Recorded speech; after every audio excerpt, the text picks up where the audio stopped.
Hey there, here's a little look at what we worked on this week. It basically had 3 parts to it. The first part, we started off with how we do like our inverted Mayas, but we were just doing it on one side and we were using that to propel us. So what I mean by that, our Mayas are the figure eights that go vertically rather than horizontally. And when I say inverted, I mean we're starting from the bottom and coming up. Now we're not doing the full inverted Maya, which would do both sides at the same time. We're doing one side at a time, and we're using that to kind of push ourselves across the floor. So our feet are stepping just a little bit as we're doing that one side of the hip twice, and then the other side of the hip twice. And while we're moving, our arms are going up and back down. Okay, so as we start off with this, the count would look like 1, 2, 3, 4, 5, 6, 7, 8. And then to finish out that little part, we're gonna do a single on each hip. So basically doing one inverted Maya on one side, the other, our arms aren't moving anywhere. And then to finish out that full movement, we're gonna do a little snake arm. So it would look like 1, 2, 3, 4, 5, 6, 7, 8. 1, 2, 3, 4, 5, 6, 7, 8. Okay. After that, we have our second part, and that has to do with some traveling to the diagonals. We're going to go to the right diagonal, and we're going to go to the left diagonal, coming back each time, so it kind of makes a V. And we're going to do the same thing to each diagonal, so that makes it easy. We're going to do one thing going forward and something different coming back. The thing that we're going to do forward is our Turkish step. Now we've talked about how with the Turkish step, when we start any of these, like Egyptian step or Turkish step, we're kind of doing a step and a touch where that other side is going to do something, either lift up the hip, twist in the hip, something along those lines. Well, with the Turkish, it's the one that does the twist. So as I start to my diagonal, I step on my right, but I twist in my left hip, and I'm going to let my left arm show that that's where I'm going. And then as I step down to the left, I'm going to twist in with the right, step and twist, step and twist. So basically that count, as we're moving forward to the diagonal, would look like 1, 2, 3, 4, 5, 6, 7, 8. Now I'm going to start going back on this right foot that doesn't have the weight on it. And the way I'm going to go back is with the triple step.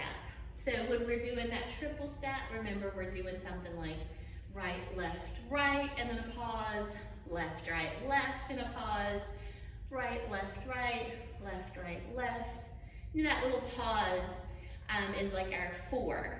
So sometimes we go forward with it. In this case, we're going to go back. So you really want to turn that hip as you are bringing that leg back, and we're going to kind of show that we're going that way by bringing our arm in on that side that's coming in.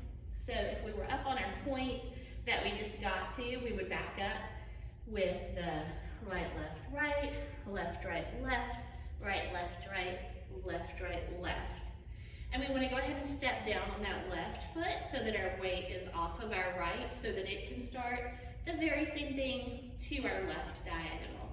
So again, the forward was the step and twist kind of step. And then the backing up is the triple step back. Now we're back in the center. Rather than really turning our body back to the center though, we're going to take advantage of this angle so that our third part of this, the last part, is going to be a one-sided hip circle. So we know how our hip circles can go all the way around our hips. But when we're doing them more vertically, we can do them just on one side of our hip and then the other side later on. So this circle, we want it to go up, back, down, and through the front. So just to give a little accent with the arms, I'm going to have the arm that would be beside of that hip, kind of framing it. The opposite arm, maybe just kind of touching the back of my head. And I'm going to do 3 counts of the circle. So that would be like through 6 of the 8 count, and then the 7 and 8 will be an accent of a rolling up to the chest. So it would look like 1, 2, 3, 4, 5, 6, 7, 8. And remember, when we roll up, we're tucking our pelvis in, we're squeezing in the abs, and then we're lifting the chest so that it brings that illusion up the body. Okay, so after we've done our 3 circles and rolled it up, we're just gonna do a simple horizontal figure 8 in this side, this kind of diagonal position. We can start towards our audience, right, left, and to get to the other side, there's just a little bit more music here, so we're gonna take just a couple little circles to get around, just kind of taking our time rather than immediately flipping over here, because there's probably about 4 beats to get there. And we'll do the same thing on our left. So it's gonna look like 1, 2, 3, 4, 5, 6, 7, 8, and then our figure 8s, 2 full figure 8s, and then we'll just take a couple of little circles to get ourselves back to the center. And in the particular music I'm gonna use, we'll have a couple of places where we'll just do some hip bumps as kind of placeholders, because those are our 3 main things that we're working on. So let's see what that looks like to the music. We'll just start off with some hip bumps until we get to the chorus of our song.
Good,